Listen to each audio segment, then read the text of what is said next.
Hello students, welcome to my YouTube channel, The Big Bio Theory. Please subscribe to my channel and do like and share this video. Now, so let's start with today's topic, classification of living organism. So basically classification होता क्या है?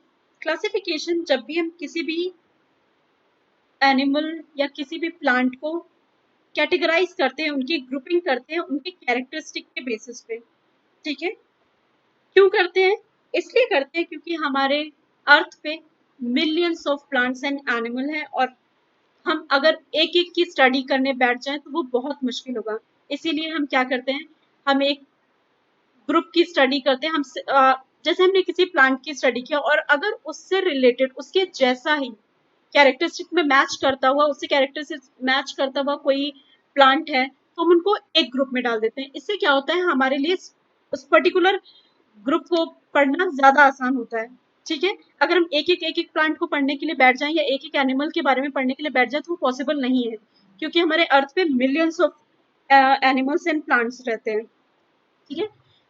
अब definition देखते हैं classification की। Classification basically scientific practice होती है जिसमें हम किसी भी एनिमल को, किसी भी प्लांट को आइडेंटिफाई करते हैं, उनकी नेमिंग करते हैं और उनको एक पर्टिकुलर ग्रुप में कैटेगराइज कर देते हैं। बायोलॉजी की जो ब्रांच क्लासिफिकेशन से डील करती है उसको टैक्सोनॉमी भी कहते हैं, ठीक है? टैक्सोनॉमी बेसिकली क्या होता है? टैक्सोनॉमी में हम किसी भी प्लांट या एनिमल, किसी भी लिविंग ऑर्गेनिज्म को आइडेंटिफाई करते हैं, उनको नेमिंग करते हैं और ये जो नेमिंग होती है ऑर्गेनिज्म की उसको नोमेनक्लेचर कहते हैं। जब भी हम किसी भी प्लांट या एनिमल को, किसी भी लिविंग ऑर्गेनिज्म को हम नेम करते हैं, नेमिंग करते हैं उनकी, तो उसे हम कहते हैं नोमेनक्लेचर, ठीक है? तो क्लासिफिकेशन बेसिकली क्या होता है? जब हम किसी भी एनिमल या प्लांट के ग्रुप को आइडेंटिफाई करेंगे, ठीक है, यानी कि उसको पहचानेंगे, उसके कैरेक्टर के बेसिस पे या किसी भी बेसिस पे जब हम उसको नेमिंग करते हैं और उनको एक पर्टिकुलर ग्रुप में डाल देते हैं उनके कैरेक्टर्स के बेसिस पे, इसको हम बोलते हैं क्लासिफिकेशन। क्लियर है? क्लासिफिकेशन क्यों जरूरी होता है? इसलिए जरूरी होता है क्योंकि क्लासिफिकेशन हमें एक पर्टिकुलर स्पीशीज के बारे में और उसके ग्रुप के बारे में हमें एक आइडिया देता है उनके कैरेक्टर्स के बेसिस पे, ठीक है ना? आप आपस में उनके क्या कैरेक्टर्स है, वो कैसे एक दूसरे से रिलेटेड है मॉर्फोलॉजिकली, ठीक है ना, जेनेटिकली कैसे रिलेटेड है, उनके बीच में क्या रिलेशनशिप है, उसके बेसिस पे हम जब किसी भी प्लांट और एनिमल को कैटेगराइज करते हैं तो वो क्या होता है, हमारा क्लासिफिकेशन। क्लासिफिकेशन इसलिए भी जरूरी है क्योंकि हमारे अर्थ पे, जैसे कि मैंने पहले ही बताया, बहुत सारे लिविंग ऑर्गेनिज्म है, ठीक है ना? तो बहुत सारे लिविंग ऑर्गेनिज्म को अगर हम एक एक करके पढ़ेंगे तो वो हमारे लिए पॉसिबल नहीं होगा, ठीक है? इसीलिए हम उनको एक ग्रुप में डाल देते हैं, जिससे कि क्या होता है, हमारे लिए जो पूरा का पूरा हमें बहुत सारे प्लांट्स को एक साथ या एनिमल को एक साथ हमें अलग अलग करके नहीं पढ़ना पड़ेगा, हम एक साथ उनको पढ़ सकते हैं, ठीक है ना? उनके कैरेक्टर्स, जैसे बहुत सारे प्लांट्स होते हैं उनके कैरेक्टर्स सेम होते हैं morphologically as well as anatomical characters उनके सिमिलर होते हैं, उनके जो जेनेटिक कैरेक्टर्स होते हैं वो सिमिलर होते हैं, इसीलिए क्या करते हैं, हम उनको एक कैटेगरी में डाल देते हैं, ठीक है? इससे हमें अलग अलग तरह के प्लांट्स और एनिमल्स के बीच, डिफरेंट प्लांट्स के बीच में रिलेशनशिप पता चलता है, डिफरेंट एनिमल्स के बीच में क्या रिलेशनशिप है, लाइक उनकी एवोल्यूशनरी हिस्ट्री क्या है, इसके बारे में भी हम बता सकते हैं, उनके फीचर्स क्या हैं, उनके बीच में सिमिलैरिटीज, डिफरेंसेस क्या क्या है, उसके बारे में भी हम पता कर सकते हैं क्लासिफिकेशन के बेसिस पे।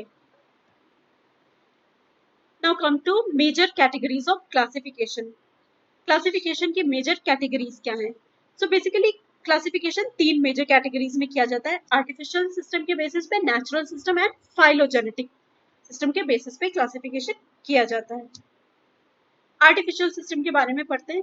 आर्टिफिशियल जो सिस्टम होता है वो बहुत ही कम कैरेक्टर्स के बेसिस में, मतलब हम जब जो बाहर से हमें दिखता है, उनके जो मॉर्फोलॉजी के फीचर्स होते हैं, उनकी जो मॉर्फोलॉजी होती है उनके बेसिस पे, मतलब मॉर्फोलॉजी क्या होती है, मतलब बाहर एक्सटर्नल अपीयरेंस के बेसिस पे, बाहर से जो हमें दिखाई देते हैं।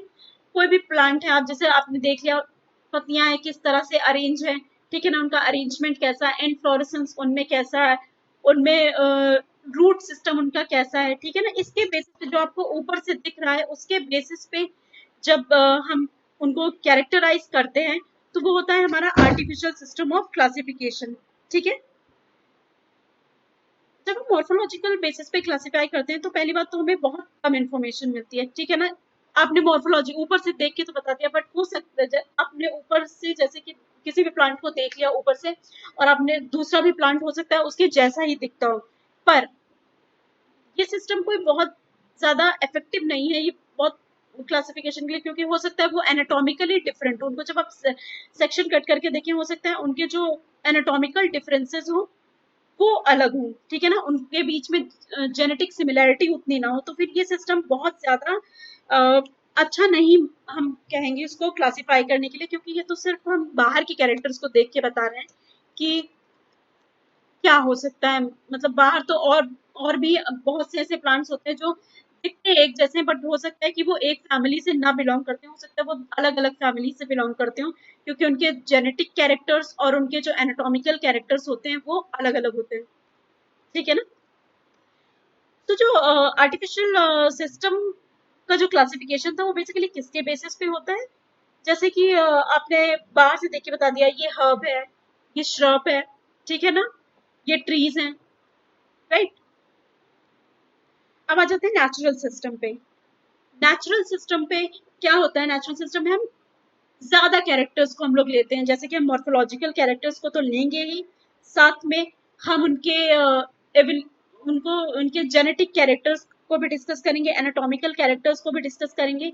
ये अप्रोप्रिएट होता है क्योंकि आप क्या होता है आप बहुत सारे कैरेक्टर्स को ले रहे हो, जब बहुत सारे कैरेक्टर्स उनके मतलब जेनेटिक कैरेक्टर्स भी मैच कर रहे हैं, एनाटॉमिकल कैरेक्टर्स और मॉर्फोलॉजिकली भी मैच कर रहे हैं, ये क्या होता है एक अप्रोप्रिएट तरीका होता है किसी भी लिविंग ऑर्गेनिज्म को क्लासिफाई करने के लिए। जैसे कि मैमल्स में हम भी आते हैं, ह्यूमंस भी आ गए, ठीक है ना, काउस भी आ गई।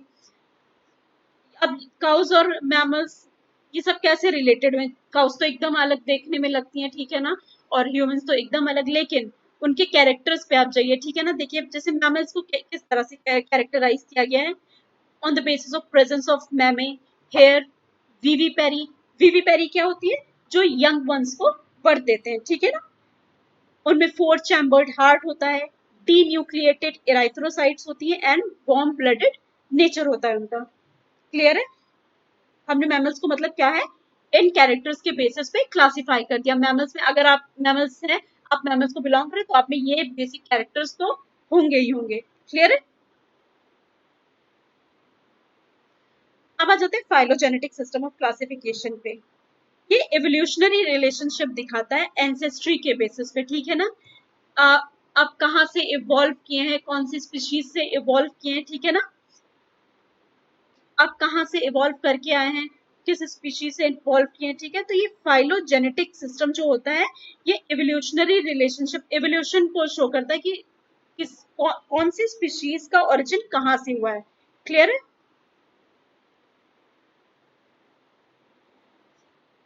और हम फाइलोजेनेटिक रिलेशनशिप कैसे दिखा सकते हैं, फैमिली ट्री के बेसिस पे दिखा सकते हैं, ठीक है ना।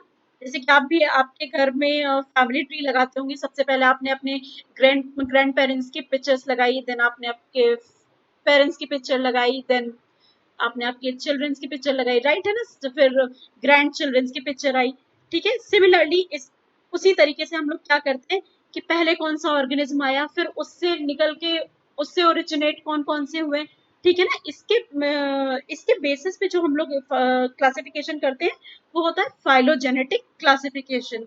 और ये जो ट्रेस करते हैं फैमिली ट्री के तरीके से हम लोग जो ट्रेस करते हैं कि कहाँ से ओरिजिन हुई, तो एक डायग्राम बना के हम लोग ट्रेस करते हैं, उस डायग्राम को क्या बोलते हैं, क्लेडोग्राम, ठीक है। तो क्लेडोग्राम बेसिकली होता क्या है, एक ब्रांचिंग डायग्राम होता है जो कि क्लैडिस्टिक रिलेशनशिप शो करता है between a number of species, ठीक है ना। बहुत सारी स्पीशीज होंगी जिनमें क्या करेगा वो एक क्लैडिस्टिक रिलेशनशिप शो करता है कि कोई स्पीशीज कहाँ से इवॉल्व हुई है। क्लेडोग्राम में क्या होता है, लाइंस होती हैं जो कि ब्रांच ऑफ होती है डिफरेंट डायरेक्शंस में, ठीक है ना। जैसे कि आप इसमें देख सकते हैं ए, बी और सी के बीच में क्या दिखाया गया है, फाइलोजेनेटिक रिलेशनशिप दिखाई गई है। क्लियर है? आपका पहले एक लाइन आई, फिर वो क्या हुआ, दो में गई, ए और सी में। सी देखिए बीच में फिर से एक ब्रांचिंग होती है और वहां से बी का एवोल्यूशन होता है। समझ रहे? तो ये क्या दिखा रहा है कि ए बी सी के बीच में तो कॉमन रिलेशनशिप है, ठीक है ना, इनके एंसेस्टर्स जो रहेंगे कॉमन रहे होंगे। सी के अपने यूनिक कैरेक्टर्स हैं और बी जो है वो सी के साथ अपने कैरेक्टर शेयर कर रहा है, ठीक है ना, क्यों, क्योंकि ये सी से ही इवॉल्व हुआ है। क्लियर है? अब आ जाते हैं क्लासिफिकेशन, कितने क्लासिफिकेशन ऑफ ऑर्गेनिज्म में, यानी कि बहुत सारे लोगों ने बहुत सारे साइंटिस्ट ने अलग अलग क्लासिफिकेशन दिया, ठीक है ना। सो जो सबसे पहला क्लासिफिकेशन दिया गया था वो टू किंगडम सिस्टम का क्लासिफिकेशन दिया गया था। उसके बाद आपका थ्री किंगडम आया, then fourth, then fifth and then three domain system of classification. सबसे पहले हम two kingdom system of classification के बारे में पढ़ लेते हैं। इसमें जो सारे ऑर्गेनिज्म थे, जितने भी लिविंग ऑर्गेनिज्म थे, उनको दो कैटेगरीज में कैटेगराइज कर दिया गया। एक तो किंगडम एनिमेलिया और दूसरा किंगडम प्लांटे में। किंगडम एनिमेलिया में हमारे सारे यूनिसेलुलर प्रोटोजोन्स को और मल्टी सेलुलर मेटाजोन्स को इंक्लूड कर लिया गया, ठीक है। तो जितने भी यूनिसेलुलर प्रोटोजोन्स थे उनको सबको क्या किया गया और मल्टी सेलुलर मेटाजोन्स को क्या किया गया, आपका किंगडम एनिमेलिया के अंदर डाल दिया गया। और किंगडम प्लांटे के अंदर आपका क्या आया, आपका बैक्टीरिया आया, फोटोसिंथेटिक प्लांट्स एंड फंजाई आ गए, और जितने भी यूनिसेलुलर और मल्टीसेलुलर फॉर्म्स थे उनको किंगडम प्लांटे में कैटेगराइज कर दिया गया, ठीक है। अब आ जाते हैं थ्री किंगडम सिस्टम पे। थ्री किंगडम सिस्टम जो था वो अर्नस्ट हैकेल ने दिया था, ठीक है ना। इस सिस्टम में क्या होता था, इस सिस्टम में सॉरी क्या है कि three kingdom system of classification में आपके बैक्टीरिया, स्लाइम मोल्ड्स और जितनी भी यूनिसेलुलर ऑर्गेनिज्म थे उनको क्या किया गया, एक सेपरेट किंगडम प्रोटिस्टा के अंदर इंट्रोड्यूस कर दिया गया, ठीक है ना। जितने भी आपके बैक्टीरिया, स्लाइम मोल्ड, जितने भी यूनिसेलुलर ऑर्गेनिज्म थे उनको क्या किया गया, प्रोटिस्टा के अंदर डाल दिया गया। और आपका किंगडम एनिमेलिया और किंगडम प्लांटे तो पहले से ही उन्होंने पहले से ही टू किंगडम सिस्टम में दिया ही गया था। तो जो पहले टू किंगडम सिस्टम में भी आपकी यूनिसेलुलर और कुछ ऑर्गेनिज्म और मल्टीसेलुलर कुछ मतलब कैरेक्टर्स के बेसिस पे ऐसे कर दिया गया, लेकिन फिर क्या हुआ, अर्नस्ट हैकेल ने क्या किया, जो यूनिसेलुलर थे, जो यूनिसेलुलर ऑर्गेनिज्म और उनके क्या मोड ऑफ न्यूट्रिशन के बेसिस पे, उनके कैरेक्टर्स के बेसिस पे क्या किया, उनको क्या किया, जैसे आपके पहले देखिए आपका क्या था, जो किंगडम एनिमेलिया में था इसमें भी आपके यूनिसेलुलर फॉर्म्स को डाला गया, किंगडम प्लांटे में भी आपके यूनिसेलुलर फॉर्म्स को डाला गया। अब इनमें क्या था कि कैरेक्टरिस्टिक इनमें क्या थे देखे गए पहले कि क्या कैरेक्टरिस्टिक वो प्लांट से मैच कर रहे हैं, यूनिसेलुलर या ऐसे रख दिया गया क्या एनिमल से वो कैरेक्टर्स मैच कर रहे हैं।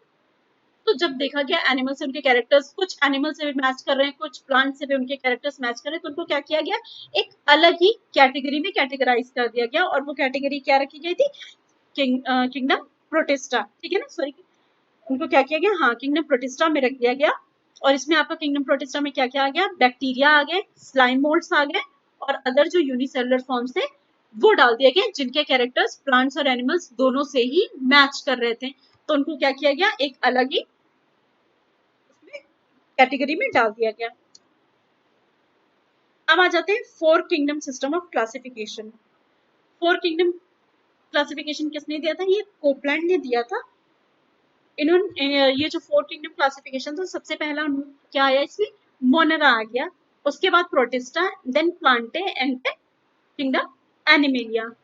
मोनेरा में क्या था, मोनेरा में आपके सारे प्रोकैरियोट्स डाल दिए गए, ठीक है ना, यानी कि बैक्टीरिया और साइनोबैक्टीरिया को डाल दिया गया, ठीक है। जितने भी बैक्टीरिया थे, जितने भी साइनोबैक्टीरिया थे, उनको किसमें डाल दिया गया, आपका मोनेरा में डाल दिया गया। प्रोटिस्टा में आप क्या आ गए, पहले देखिए प्रोटिस्टा में आपके सारे यूनिसेलुलर ऑर्गेनिज्म डाले गए थे, लेकिन अब क्या हुआ, प्रोटिस्टा में क्या क्या किया गया, जो पहले बैक्टीरिया भी आपका प्रोटिस्टा में आता था, अब बैक्टीरिया को क्या किया गया और साइनोबैक्टीरिया को अलग ही अलग ही कैटेगरी में डाल दिया गया, दैट इज मोनेरा। प्रोटिस्टा में क्या आ गया आपका, यूकैरियोटिक ऑर्गेनिज्म आ गए जिनके कैरेक्टर्स जो थे टिपिकल प्लांट्स और एनिमल के कैरेक्टर्स से मैच नहीं करते थे, ठीक है ना। अब आ जाते हैं किंगडम प्लांटे पे। किंगडम प्लांटे में सारे प्लांट्स, जितने भी प्लांट्स थे, चाहे कोई आपकी एलगी हो गई हो या फिर आप मतलब आपके यूनिसेलुलर से लेके मल्टी सेलुलर, आपके छोटे छोटे प्लांट से लेके आपके बड़े ट्रीज तक जितने भी प्लांट्स थे उनको क्या किया गया, किंगडम प्लांटे के अंदर डाल दिया गया, ठीक है। फिर आ गया आपका नेक्स्ट फोर्थ जो था वो था किंगडम एनिमेलिया, ठीक है। फोर्थ किंगडम हमारा क्या है इसमें, किंगडम एनिमेलिया। इसमें जितने भी मल्टी सेलुलर एनिमल्स हैं उनको डाल दिया गया, क्लियर है। ये देखिए इसमें क्या किया गया है आपके फोर किंगडम सिस्टम में। सबसे पहला आपका किंगडम मोनेरा आ गया, ठीक है, जिसमें सारे प्रोकैरियोट्स, बैक्टीरिया और साइनोबैक्टीरिया को लिया गया है। देन आपका किंगडम प्रोटिस्टा आ गया, जिसमें आपके यूकैरियोट्स जैसे कि रेड और ब्राउन एलगी, ठीक है, और फंगस, फंजाई और प्रोटोजोआ डाल दिए गए। उसके बाद आपका थर्ड क्या था, किंगडम प्लांटे, जिसमें सभी प्लांट्स को इंक्लूड किया गया था, और किंगडम एनिमेलिया में आपके सभी मल्टी सेलुलर एनिमल्स को इंक्लूड किया गया था। अब आ जाते हैं five kingdom system of classification. ये रॉबर्ट विटेकर ने दिया था, ठीक है ना। फाइव किंगडम क्लासिफिकेशन के हिसाब से जो पहला था उनका वो मोनेरा था, जिसमें कि आपने पहले ही पढ़ा कि जितने भी प्रोकैरियोटिक ऑर्गेनिज्म थे, ठीक है ना, बैक्टीरिया साइनोबैक्टीरिया, वो क्या थे आपके मोनेरा में डाल दिए गए। प्रोटिस्टा में आपके यूकैरियोटिक, यूकैरियोटिक प्राइमरीली कौन से, जो यूनिसेलुलर यूकैरियोटिक फॉर्म्स थे। अच्छा, यूकैरियोटिक और प्रोकैरियोटिक का हम एक अलग वीडियो बनाएंगे जिसमें आपको यूकैरियोट्स क्या होते हैं, प्रोकैरियोट्स क्या होते हैं, उनको डिस्क्राइब करेंगे। सो बेसिकली यूकैरियोट होता है, अभी के लिए बता रही हूँ, यूकैरियोट्स जिनमें आपका जो न्यूक्लियस होता है उस पर प्रॉपर न्यूक्लियर मेम्ब्रेन होती है, ठीक है ना। आपका न्यूक्लियस जो होता है एनक्लोज होता है न्यूक्लियर मेम्ब्रेन, जबकि प्रोकैरियोट्स क्या होते हैं, उनमें न्यूक्लियस की जो न्यूक्लियर मेम्ब्रेन होती है वो एब्सेंट होती है, क्लियर है। तो प्रोटिस्टा में क्या किया गया, जितने भी आपके यूकैरियोटिक यूनिसेलुलर फॉर्म्स थे उनको डाल दिया गया, ठीक है, जबकि मोनेरा में क्या था, प्रोकैरियोटिक ऑर्गेनिज्म को डाला गया, क्लियर है। अब आ जाते हैं फंजाई पे। फंजाई में आपका यूकैरियोटिक, मल्टी सेलुलर और हेटरोट्रॉफिक ऑर्गेनिज्म को डाला गया। हेटरोट्रॉफिक ऑर्गेनिज्म मतलब जो अपना न्यूट्रिशन क्या करते हैं, किसी दूसरे से लेते हैं। फंजाई का, क्योंकि फंजाई क्लोरोफिलस नहीं होती, उनमें क्लोरोफिल नहीं होता, तो क्या करते हैं, अपना खाना खुद नहीं बना सकते, वो किसी दूसरे पे डिपेंडेंट रहते हैं अपने फूड के लिए, ठीक है ना। सो इसीलिए क्या किया, फंजाई को एक जो इस तरह के जो ऑर्गेनिज्म थे उनको क्या किया, एक अलग ही किंगडम में डाल दिया गया, और वो क्या था आपका किंगडम फंजाई, ठीक है ना। किंगडम फंजाई में क्या डाले गए, eukaryotic, multi cellular, heterotrophic organism को डाला गया, जो कि अपना न्यूट्रिशन के लिए क्या, वो किसी दूसरे पे डिपेंडेंट रहते थे, ठीक है। अब आ जाते हैं किंगडम प्लांटे पे। किंगडम प्लांटे में आपके जितने भी मल्टी सेलुलर फोटोसिंथेटिक फॉर्म्स होते हैं, फोटोसिंथेटिक मतलब जिनमें क्लोरोफिल होता है, जो क्लोरोफिल क्या करता है, क्लोरोफिल आपका सनलाइट को क्या करेगा, ट्रैप करेगा, और वो सनलाइट के प्रेजेंस में अपना खाना खुद से बनाते हैं, ठीक है ना। तो जो ऐसे ऑर्गेनिज्म थे जो सनलाइट को क्या करते थे, ट्रैप करते थे, और क्लोरोफिल की हेल्प से वो अपना खाना खुद बनाते थे, उनको किस में डाला गया, किंगडम प्लांटे में डाल दिया गया। अब आ जाते हैं किंगडम एनिमेलिया पे। किंगडम एनिमेलिया में आपके सारे मल्टी सेलुलर एनिमल्स को लिया गया, ठीक है ना, और उनको किसके बेसिस पे इनको कैटेगराइज किया गया, उनके न्यूट्रिशनल हैबिट पे, मतलब उनके फूड और फीडिंग हैबिट पे उनको किंगडम एनिमेलिया में कैटेगराइज कर दिया गया, क्लियर है।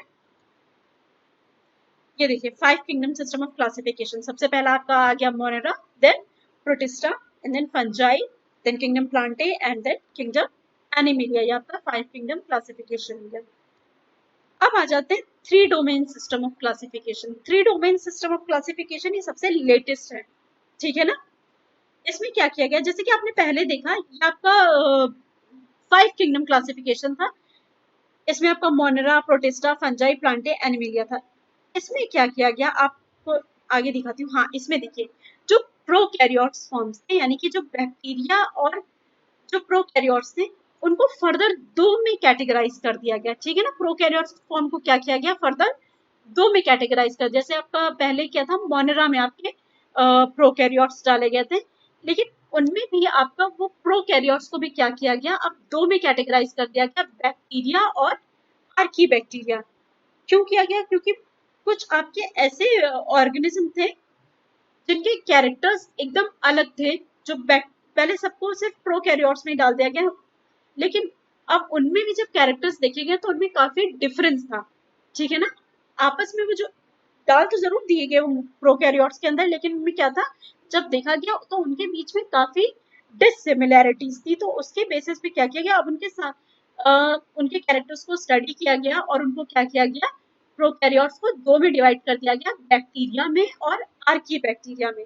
ठीक है, आपके बैक्टीरिया में क्या क्या आ गए, साइनोबैक्टीरिया आ गए, हेटरोट्रॉपिक बैक्टीरिया आ गया, आर्की में क्या आ गया, आपके हेलोफाइल्स आ गया, थर्मोफाइल्स आ गए, और आपका यूकैरियोटा। ठीक है ना, ये 3 डोमेन है जो क्लासिफिकेशन का सिस्टम। यूकैरियोटा में आपके क्रोमिस्ट आ गए, प्लांट्स आ गए, एनिमल्स आ गए, फंजाई आ गई और प्रोटिस्ट आ गए। ठीक है ना, पहला आपका जो किंगडम प्लांटे था, किंगडम एनिमेलिया जो था, वो अलग अलग था। अब क्या किया गया, उनको ये किंगडम यूकैरियोटा में कर दिया गया। ठीक है ना,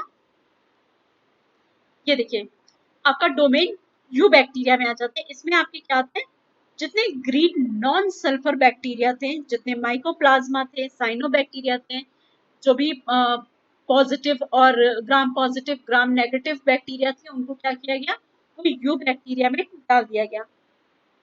आर्की बैक्टीरिया में, डोमेन आर्किया में क्या किया, इसमें आर्की बैक्टीरिया डाले गए, यानी थर्मो एसिडोफिल्स डाले गए, हेलोफाइल्स डाले गए और मिथेनोजेंस डाले गए। ठीक है ना, अब आ जाते हैं डोमेन यूकैरिया में।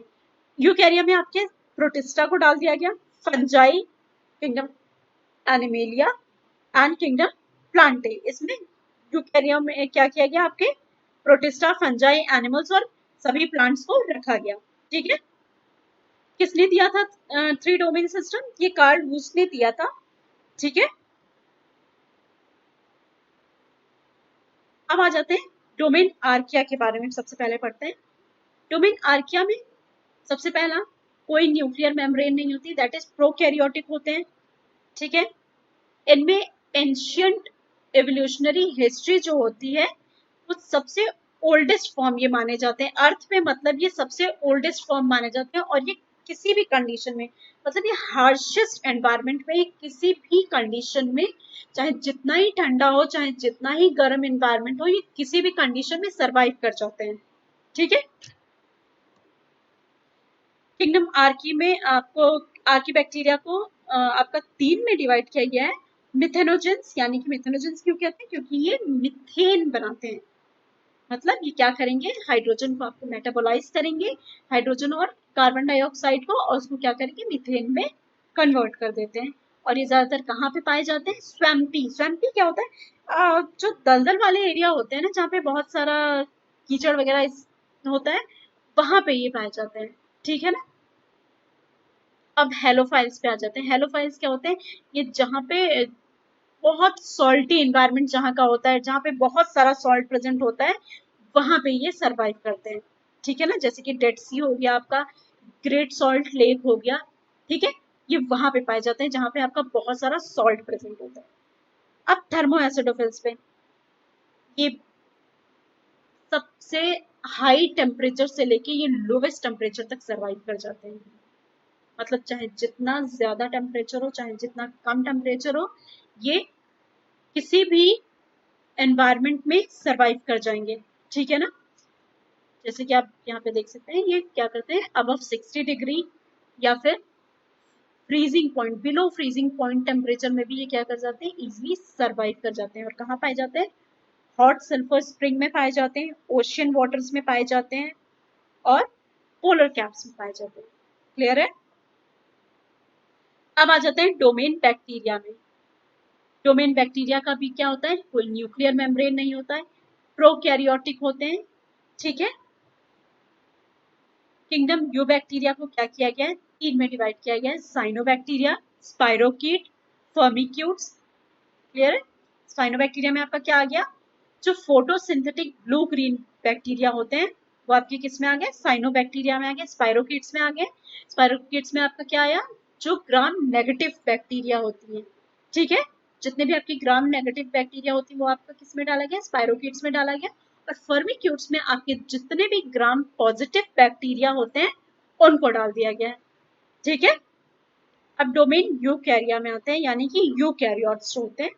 यूकैरियोट्स का क्या होता है, प्रॉपर न्यूक्लियर मेम्ब्रेन होती है, मतलब इनमें न्यूक्लियर मेम्ब्रेन प्रेजेंट होगी, प्लस जितने भी सेलुलर ऑर्गेनेलीज होती हैं, सेल ऑर्गेनेलीज होती हैं, जैसे कि आपके माइटोकॉन्ड्रिया हो गया, राइबोसोम्स हो गया, गोल्जी बॉडीज हो गए, ये भी आपके यूकैरियोट्स में प्रेजेंट होते हैं, ठीक है।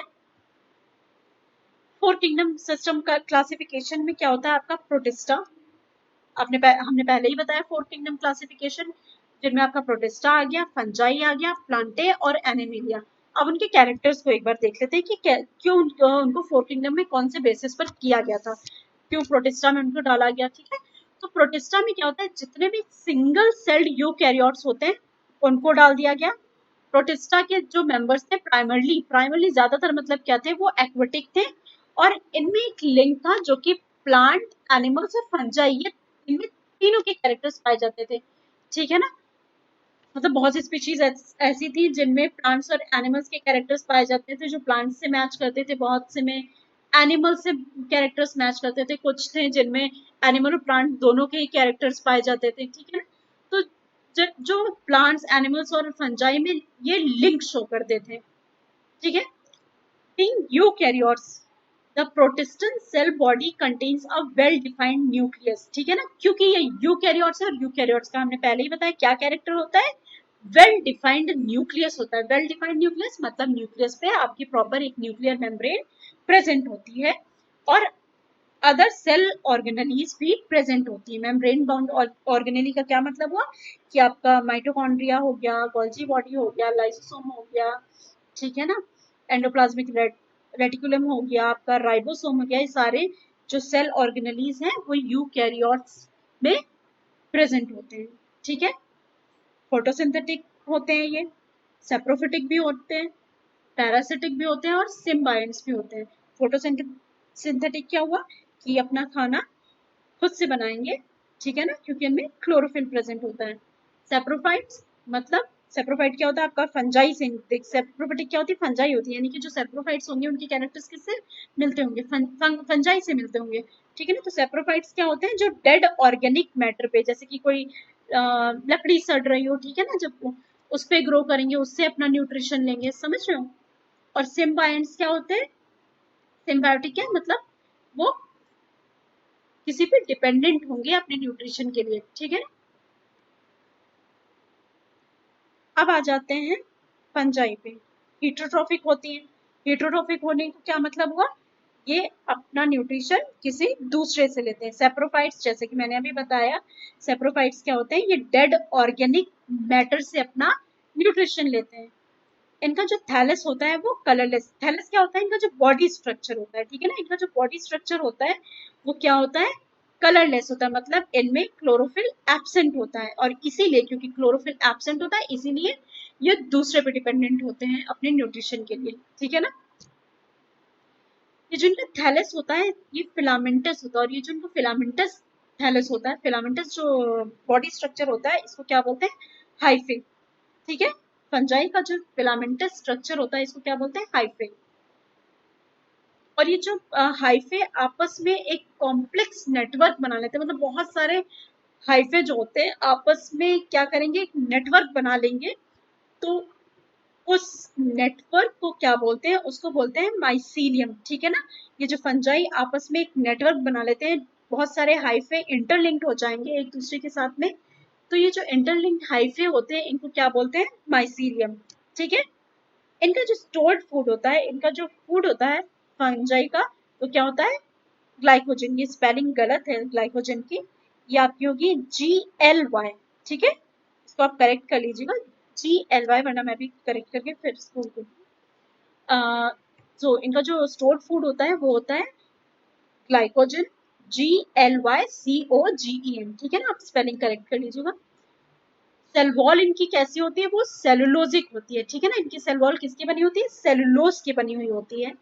और इनकी जो न्यूक्लियाई होती है वो यूकैरियोटिक होती है नेचर में, यूकैरियोटिक होती है नेचर में, मतलब में प्रॉपर न्यूक्लियर मेम्ब्रेन प्रेजेंट होगा, ठीक है।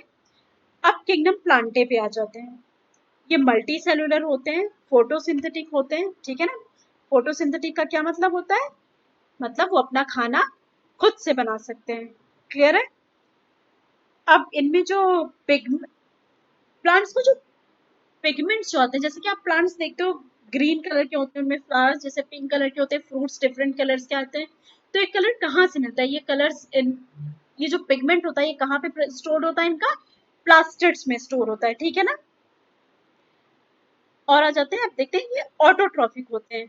ऑटोट्रॉफिक का क्या मतलब होता है, ये किसी दूसरे पे डिपेंडेंट नहीं होते हैं, ये किसी दूसरे पे नहीं डिपेंडेंट रहेंगे अपने न्यूट्रिशन के लिए, मतलब ये अपना खाना खुद से बनाएंगे, क्योंकि क्लोरोफिलस होता है, क्योंकि इनके पास क्लोरोफिल होता है, तो ये अपना खाना क्या करते हैं, सनलाइट को ट्रैप करके खुद से ही बनाते हैं।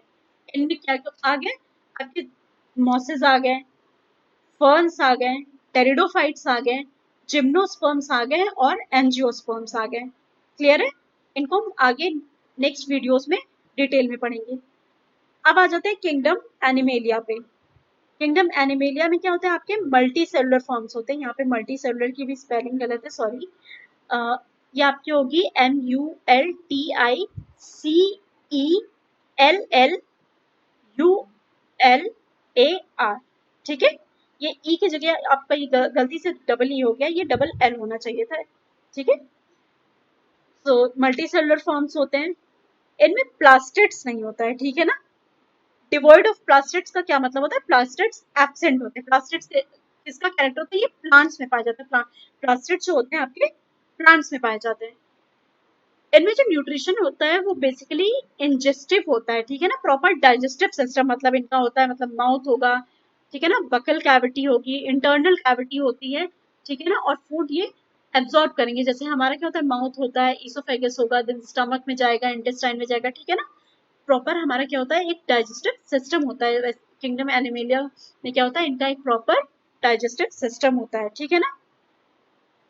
इनमें एबिलिटी होती है कॉन्ट्रैक्शन की, मतलब इनमें जो किंगडम एनिमेलिया में क्या होता है, मसल्स प्रेजेंट होते हैं जो कि उनको कॉन्ट्रैक्शन में हेल्प करते हैं, और ये क्या करते हैं, इम्पल्स को ट्रांसमिट करते हैं, यानी कि इनमें प्रॉपर क्या होता है, एक नर्वस सिस्टम होता है, नर्व सेल्स होते हैं जो कि क्या करते हैं, आपके इम्पल्स को ट्रांसमिट करते हैं। इनमें रिप्रोडक्शन कैसा होता है, मेनली सेक्सुअल रिप्रोडक्शन होता है, क्लियर है। तो ये था आज का हमारा वीडियो, ठीक है। आई होप कि आपको ये वीडियो अच्छा लगा होगा, और अगर अच्छा लगा हो तो प्लीज आप इसको लाइक करें, शेयर करें और सब्सक्राइब करें। Thank you for watching.